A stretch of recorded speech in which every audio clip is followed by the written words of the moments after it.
Shavua Tov, le Rav Ornstein raconte qu'il y a quelques mois, il a été invité par un ami pour le mariage de son fils.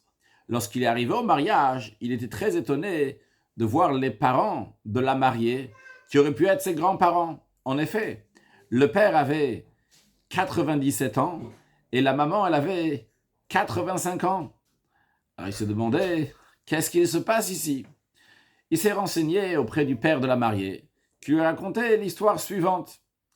Le monsieur s'appelle Moshe, le père de la mariée. La maman s'appelle Avigail.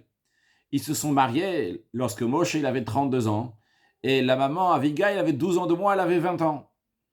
Baruch Hashem, ils ont eu 5 garçons, tous des bons garçons, et la vérité, ils aimeraient bien avoir une fille, mais on prend ce que Dieu il envoie. En 1984, un de leurs garçons, Ben Zion, il est parti en mission secrète au Liban et malheureusement, des terroristes l'ont tué.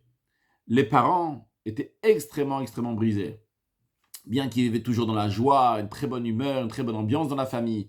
Mais là, le père et surtout la mère, qui elle mettait l'ambiance, étaient complètement brisés de ce qui s'est passé. Ils n'ont pas réussi à s'en sortir, bien que même ils racontent que d'autres personnes réussissent à s'en sortir en général, des fois, faire des choses pour leurs enfants qui ont quitté le monde, mais pour eux, c'était pas possible, c'était trop dur pour eux.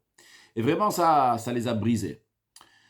Le temps est passé, c'était en 1988, et entre-temps, il y a un des enfants qui s'est rapproché du mouvement Lubavitch, et vu que en 1988, Moshe a dû partir aux États-Unis, à New York, pour faire des affaires, alors ils lui ont dit, va chez le rabbi. Et cette fois-ci, Avigail, la femme de Moshe, a demandé, je veux venir moi aussi avec toi, et comme ça, ils ont voyagé à New York, et ils sont partis chez le rabbi. Vu que c'était en 1988, après le décès de la rabbinite Chaya Mushka, l'épouse du rabbi, le rabbi donnait les dollars, c'était dans sa maison, c'était pas à 770 Eastern Parkway à la synagogue, mais c'était dans la maison du rabbi sur President Street.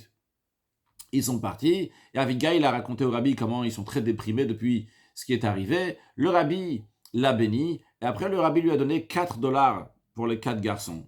Et comme ça, ils ont commencé à avancer, la queue continue, mais tout d'un coup, le rabbi rappelle Avigail, et le rabbi donne encore un 5e dollar, et le rabbi dit, pour la fille. Moshe et Avigail étaient bouleversés. Pourquoi le rabbi a dit pour la fille? Ils sont partis voir après le secrétaire du rabbi, Rav Leibel Groner, qui a réfléchi, il a dit, peut-être le rabbi dit de donner ça à votre belle-fille. Une belle-fille, ça peut être considéré comme une fille. Bon, ils ont écrit sur le dollar que ce dollar a été donné par le rabbi pour donner à notre fille, et ils ont donné donc le dollar à la belle-fille qui était très contente de recevoir un dollar du rabbi. Mais Moshe raconte qu'il avait un goût très amer de cette rencontre avec le rabbi. On lui a toujours dit, le rabbi ne se trompe pas, le rabbi sait ce qu'il dit, le rabbi ce qu'il dit c'est un message de Dieu. Le rabbi dit ici, la fille, belle-fille, c'est pas exactement la même chose. Bon, le temps est passé et Avigail était toujours déprimée, pas contente, et ça s'exprimait sur son corps aussi. Et elle est partie voir des médecins, elle avait mal au ventre, elle est partie aussi donc chez un gynécologue pour voir ce qui se passe. Le gynécologue a fait un diagnostic et tout va bien, et il ne comprend pas d'où le problème, et ce qui les inquiétait encore plus, le médecin n'a rien trouvé, mais par précaution, il a dit on va faire un test de grossesse. C'était déjà en 1989.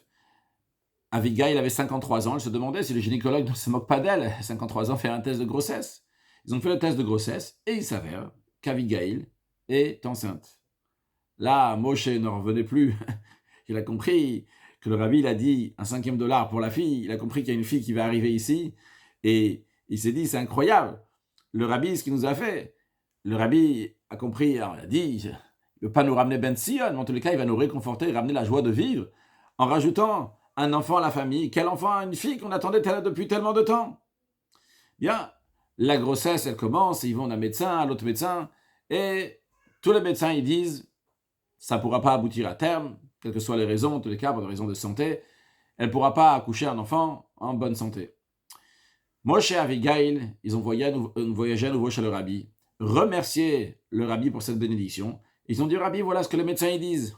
Alors le rabbi, il a dit, il faut vraiment avoir des épaules larges pour dire comme ça ce que le rabbi leur a dit. Plutôt que d'aller chez des médecins qu'elle aille à la synagogue dire des psaumes. Chez Ezrat Nashim, et qu'elle là-bas, elle dit des Teilim. Ça aidera mieux pour une grossesse que d'aller chez les médecins.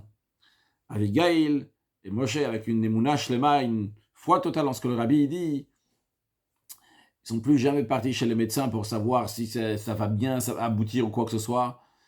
À chaque fois qu'elle avait un moment, elle allait faire le Teilim dans la synagogue. Inutile de vous dire qu'ils ont accouché une fille en bonne santé, que tout va bien, qui s'est mariée justement plus tard, donc à l'âge de 32 ans, dans cette histoire que Rav Orenstein raconte. C'était cette fille-là, donc le papa, donc il avait 97 ans lors du mariage de sa fille. Cette fille-là, ils l'ont appelée Simcha, la joie, donc il ramène de la joie.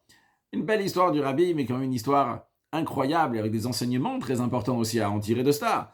Déjà, on voit comment le rabbi, il aime le peuple juif, il fait un maximum, des gens qui sont brisés, le rabbi leur envoie, avec l'aide de Dieu, un enfant qui va naître, alors qu'ils ont passé un âge que normalement, c'est pas l'habitude d'avoir des enfants, mais c'est des choses aussi qui peuvent arriver. Et on voit aussi quand le rabbi, il dit des choses, et comme ce Moshe-là, il dit à sa grande honte, il a pensé que le rabbi s'est trompé, il n'a pas réalisé que le rabbi donnait une bracha, une bénédiction pour avoir une fille, pour la fille, $5 pour la fille. Lorsque le rabbi dit quelque chose, des fois on a l'impression, non, c'est comme ça, c'est naturel, mais en vérité, le rabbi fait des grandes choses. Il a écrit, Vaïvar David, que David, il a béni le peuple juif, et il a écrit, Leine Kol Israël, aux yeux du peuple juif, Vayomer David, David il a dit. On explique, on dit que des fois, David, il dit Vayomer, mais en vérité, c'est pas juste Vayomer, il n'est pas en train de dire Vaïvarech, il est en train de donner des brachot. Le rabbi, il est en train de dire quelque chose, impression, bon, c'est comme ça, c'est au passage, il y a plein de monde, des milliers de personnes qui passent, le rabbi dit quelque chose à quelqu'un. Bon, Vayomer, il est en train de parler, en vérité, c'est Vaïvarech, si c'est une bracha, c'est une bénédiction, c'est des choses exceptionnelles. Et même quand on ne comprend pas et on ne voit pas, mais ce que le rabbi nous dit, c'est sûr et certain que ça va arriver. Ah, il ne faut pas essayer d'essayer d'embellir, d'arranger, etc. Fille, belle fille. Le rabbi t'a dit comme ça, donc c'est comme ça, pour une fille, Mashiach il arrive, Shavua Tov.